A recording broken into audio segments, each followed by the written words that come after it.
Zita rangu ndinoitwa Amai Angeline Kasipo. Ndiri kumira sakansela. Ndakamirira Ward 10 Kwekwe Central. Ndichimirira bato re-Citizens Coalition for Change kana kuti CCC kana kuti CCC. Tunotungamirirwa naPresident Nelson Chamisa. Ndakambenge ndakamira sakansela muwadhi irori.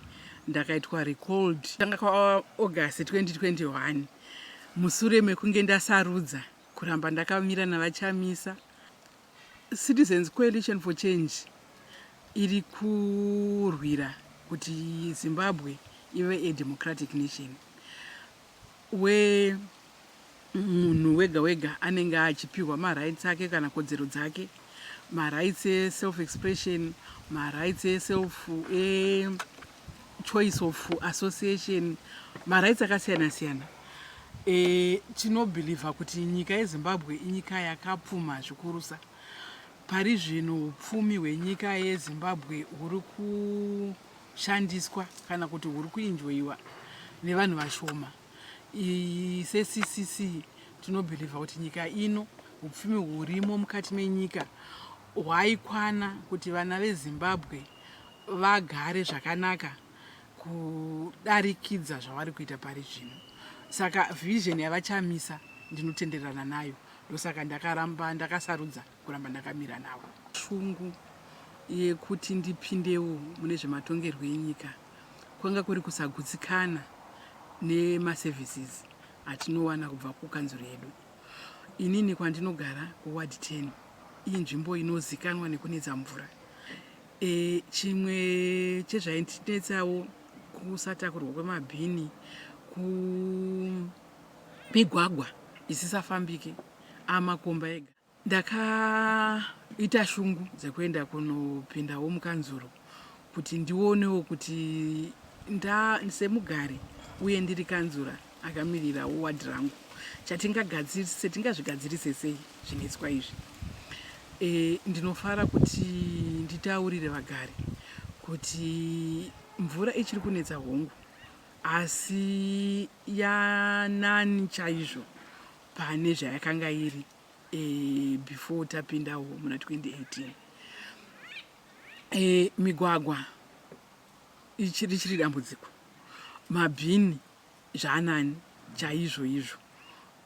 Tirimo mukanzuro takaita rombo rakanaka, takapiwawo refuse removal neZimasco, takatengawo imwe refuse. Remakanzuro ndere service delivery.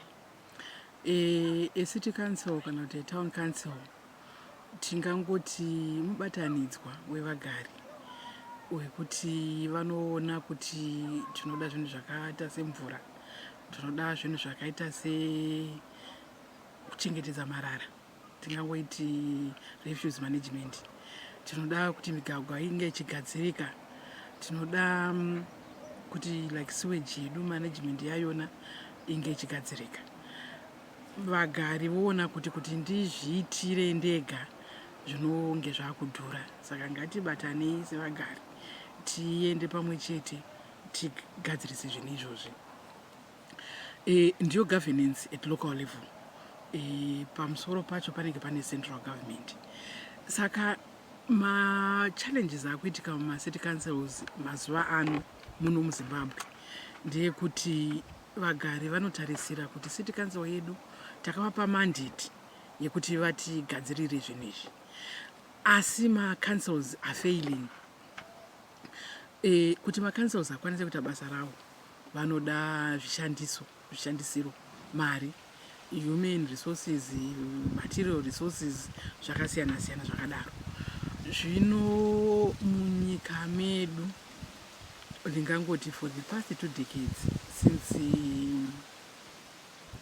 late ma-1990s zvinhu hazvina kumira zvakanaka tichitaura nenyaya dzemari. Saka you find kuti zvinhu zvatinoshandisa, infrastructure, mapipes emvura, even water works kwedu kwakaenda, zvinhu zvakasiyiwa nevarungu mushure mekunge ivo vazvishandisawo vakazozvitipawo takazozvigashirawo muna 1980 patakaita independent. Saka ifaili kuti mawaterworks edu ndekuma 1950s. Piping dzacho dzizhinji dzacho dzakaiswa ipapo 1950s, 1960s, 1970s zvichidaro. Since we came into power, since we gained our independence, we have not been able kuti titenge kana kuti replace a lot of the infrastructure. Saka zvachembera zvinosvika pekuti zvachembera, plus wo mataundi edu ari kukura haachisiri zvakanga ari panguva yevarungu. Vanhu vawanda, ndofunga mheno they've grown 10 times or more pavakanga vari tichitora independence muna 1980. Zvazvidiki. Saka there is so much pressure on the infrastructure. Haichakwana. Isisu nenyaya yekuti hatina mari senyika, sekanzuru, yekuti tiise completely, tiise zvaakuenderana nepatiri. Zvinoreva kuti tinenge tichingonogadzira zvonzi pipe yadhuka tomhanya tonogadzira. In other words, tiri kuita ma-maintenance ari piecemeal. Zvinoreva kuti hazvigari. Saka chatiri kungoita chete isisu kuita firefight. In other words, tinoramba tichingoti zvakanzi pipe yadhuka tomhanya tonogadzira, pipe yesewage yadhuka tomhanya tonogadzira. Hatisi kukwanisa kuti tinyatsobvisa zviya zvasakara, tinyatsoisa zvitsva. Tiri kuramba tichingoisa zvigamba pamusoro pezvigamba pamusoro pezvigamba. Saka zvinoita kuti tisanyatsokwanisa kuprovide the services that are meant to be providing. Ndiyo nhamo huru ine almost all local authorities ari munyika muno. As a country hatina ma-resources achona. Munyika muno mune about up to 94% unemployment. Izvo zvinoreva kuti 94% yevanhu ivava vanofanira kunge vari muformal employment vaakuzvionera, vaakutengesa vazhinji vavo. Everyone is selling, everyone seems to be selling. Zvine dambudziko rekuti nzvimbo dzacho chaidzo dzekutengesera dziri kunetsa. Vanhu vacho vanotenga hakuna, vanhu havana mari. These people are our residents and all the same people vanofanira kunge vachibhadhara kuti ma-services ecouncil afambe zvakanaka. Kana vasina mari saizvozvi, vasina income iri straight yekuti anokwanisa kunyatsobhajeta kuti pakanzuru every month ndonobhadhara mari yangu yakadai, it means kanzuru yachonawo haizogona kunyatsoshanda. Isisu takaitawo munyama we-COVID-19 tichipinda July 2018, end of 2019 kwabva kwapinda COVID. Nyika yanga yagara ine problem instability yecurrency. COVID ndobva yapinda mbva kwaintroduced ma-lockdowns. Ndambotaura zvaya ndichiti up to 94% of our people are not employed. Vagara kumba zvino, hakuna formal companies dzinokwanisa kuti aiwa chimbofanira kurarama izvozvi COVID ichipera mozodzoka kumabasa. Kana asina kubuda musi iwoyo kunoti anotengesa, haana income. Mari yekuti azoenda kunobhadhara kanzuru zvinongoreva kuti haana. Ma-councils yedu Kwekwe yakasvika pakucollecta as little as 20% yemabills edu pamwedzi. Izvi zvaireva kuti munenge makungoita firefight sekutaura kwandamboita. Makutarisa manje kuti what is the most important product yekanzuru, imvura.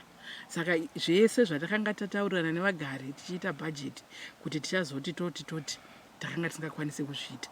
Takanga tangokwanisa chete kuti ngatitenge as much ma-water chemicals as we can kuti at least vanhu varambe vachiwana mvura.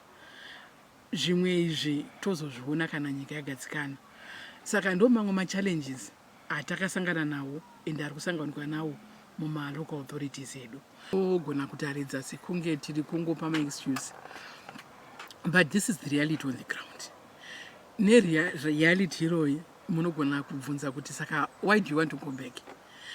Inini, I believe kuti even given the tough situation, we can do something. Tine ma-priority list akasiyana-siyana. As a council, tinotora ma-resources iwayo mashoma, totarisa zvatinofanira kunge tichiita, to-prioritize in such a way kuti service delivery yedu inoimprove. Zvinhu zvakaoma saizvozvo takakwanisa kuakwaya matipa, marola ekushandisa mumigwagwa, refuse compactor, zvakadaro daro. It was zvekuprioritize kuti okay, resources atawana mashoma iwaya, what are our most pressing needs as a city, tobvumirana kuti aiwa secouncil ngatiite zvakati. Saka inini I believe kuti kana wamama akambondipa sevagari wekuti pindai mukanzuro, ndakakwanisa kushandisa, asi pane zvakandakasirira ndisina kunyatsopedzurudza zvandinovimba kuti makandipa mumwe mukana ndinokwanisa kunozadzikisa zvakaita sekugadzirisa migwagwa muguta. I realize that even in such a constrained environment, there is so much we can do. Like I said, issue iripo ndema priorities chayo. Our resources are so limited, but the little we have, there is so much we can do as a council kuti upenyu hwevanhu vanogara munharaunda medu uendeke. We had started to do Kwekwe. We started to beautify chaiko the town. Kungodyara lawn, kudyara maruva. It makes such a huge difference. There are things zvinoda huge amounts of resources, but kungotsvaira, kungocleaner. People dump garbage all over town. Imimi makangocleanawo kana collect garbage efficiently. It makes a huge difference. There is so much you can do kuti upenyu hwevanhu huite nani. I know ndacomplaina kuti our infrastructure is so aged. Takuisa zvigamba after zvigamba, but kungomotivata council staff kuti vakurumbidze kureacta pakaita sewage leakages, pakaita water bus, vokurumbidza kureacta, vono repair, vanhu vokurumbidza kuwana mvura. It makes such a huge difference kuupenyu hwevanhu vanogara munharaunda, including wangu nekuti ndogarawo imomo. Takanga tatanga kugadzira maroads, taisa gravel rinoitwa quickly washed away kwakangonaya, but the idea yakanga iri kuti we buy tar as we get some money tokurumbidza kugadzira. Ndakazobva zvangu tisati tanyatsotanga kugadzira maroads edu ekumisha kwatinogara ikokoko, ndakazoona kuti hazvina kuzoitwa, zvadzokera futi pazvakambenge zviri, but we started to improve things. And ndikuti kumaresidents emukwekwe makandipa zvakare mumwe mukana, these are some of the things zvandinonoita insure kuti tagadzirisa, and zvagadzirwa in such a way kuti zvinoita chairpersons vanopiwa an agenda list na head of department kuti when you have your committee meeting works, this is what you're going to be discussing. Saka you find kuti councillor haadzokeri kumusha kunobvunza vanhu kuti chamuri kuda kuona chichatsoitwa nedepartment of works chii.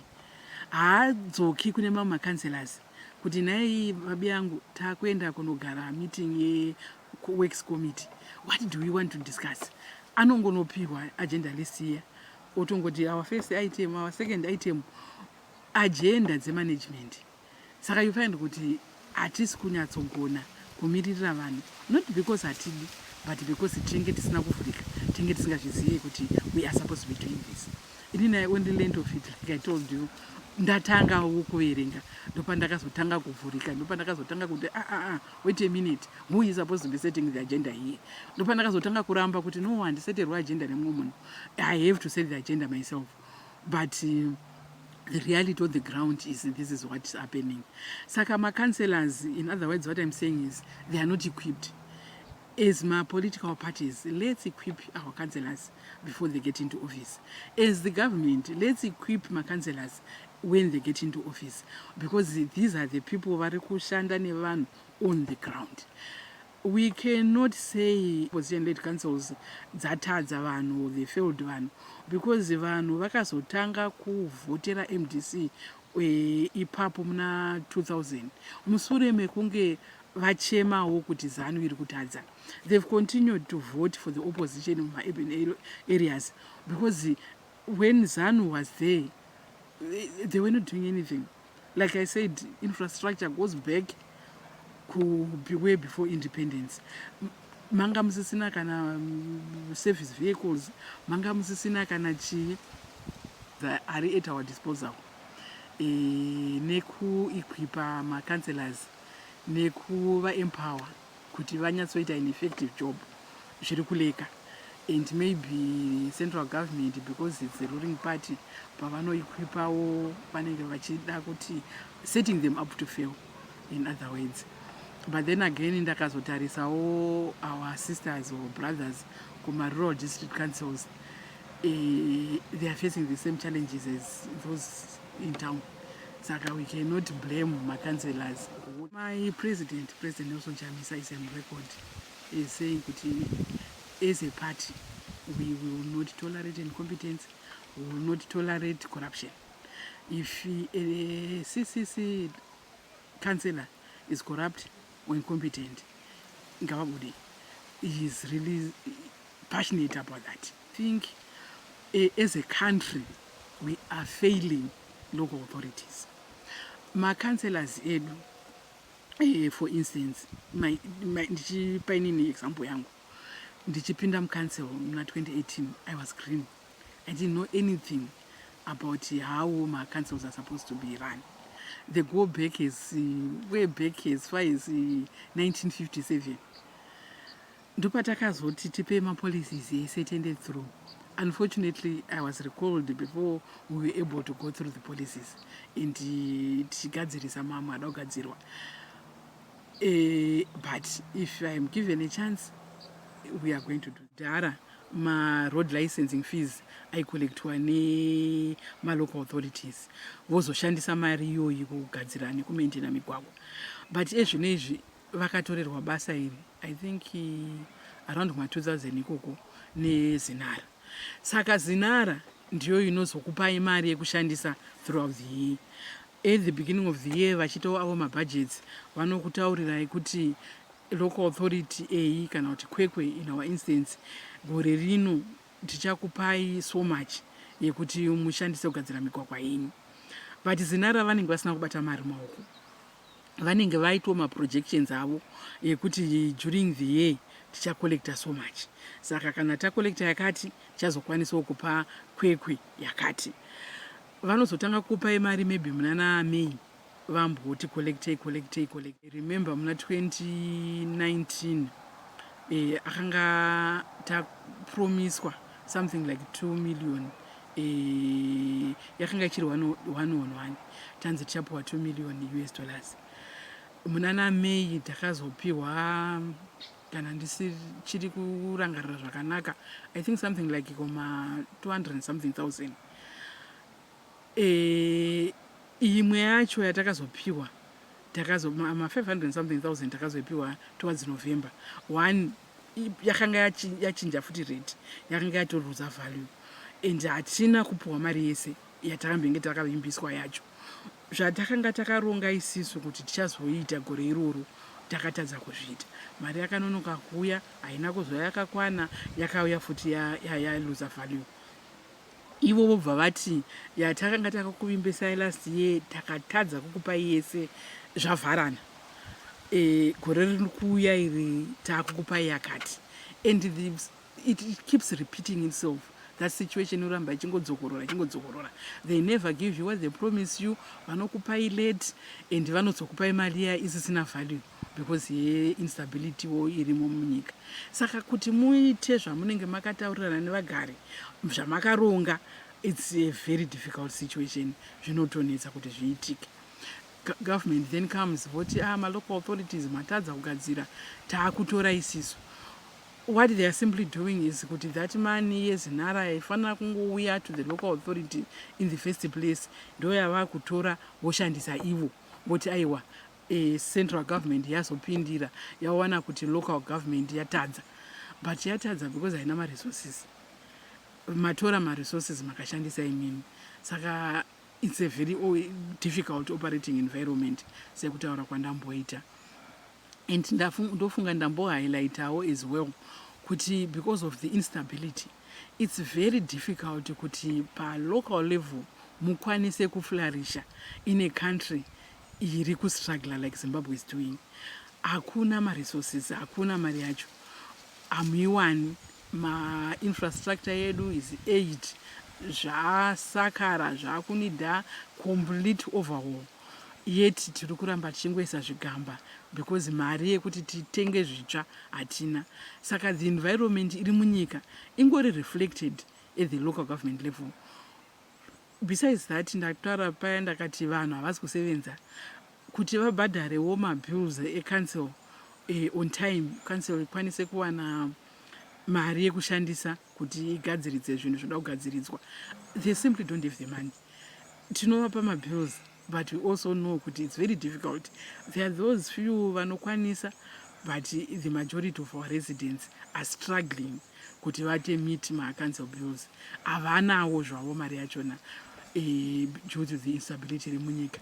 Saka I don't agree kana central government ichiti MDC led councils, opposition led local authorities are failing. Their failure is just a reflection of the failure iriko at the national level. Operating environment yekuma local authorities is very difficult. It's difficult, especially my urban local authorities, because most of them are led by my opposition parties. It used to be MDC Alliance, but now the MDC-T is taken over after recalling my councillors and my mayors, CCC, kana kuti MDC Alliance as we were then.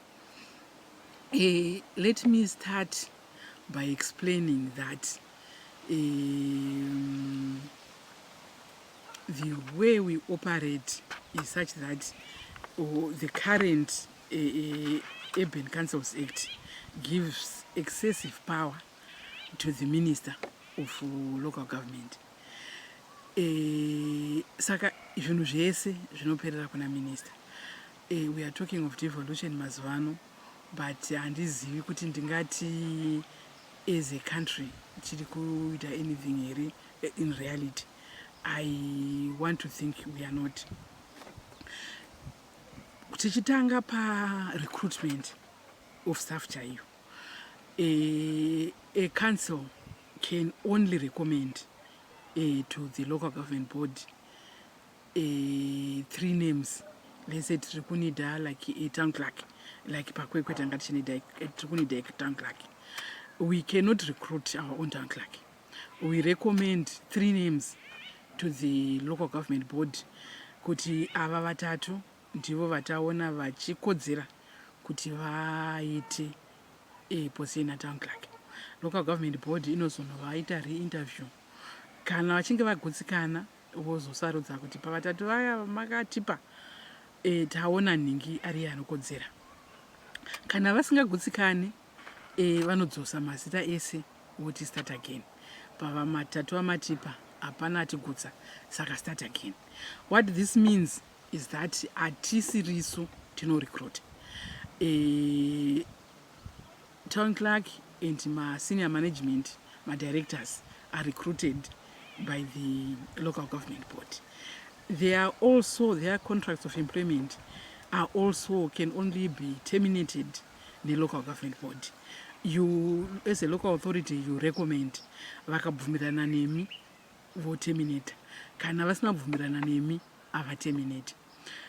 This means that senior management knows that we are not serving at the pleasure of the council. We are serving at the pleasure of the local government board. In our point, one minister. Saka in essence, we are serving at the pleasure of the minister. Ivo our senior management, they are now responsible for recruiting those below them. Saka muno munyika, as you know, mune patronage system. Wandipinza basa. Of course, ndiwo wanototerera. Kana ndichiterera iwewe ndakupinzawo basa vako vaunoda kuti ndipinze. Saka the ruling party inotoda kuti vanhu vavo ndivo vanopinda masenior positions, and then they make sure kuti ndivo vanozorecruita all the other positions mucouncil. Saka as council hamusirimi mapinza vanhu basa. They don't have to listen to you because they know kuti at the end of the day hamusirimi makavapinza basa, hamusirimi munogona kuvamisa basa. That's one. And then two, budget renyu chairo pamunorigadzira munoriendesa kuna minister. Minister ndo vanozono approve voti aiwa rakanaka chishandai neplan iyoyi for the year, kana kuti no harina kunaka endai munogadzira pakati. Saka hamuna autonomy, munotongoita zvinodiwa naminista kuti munge muchiita.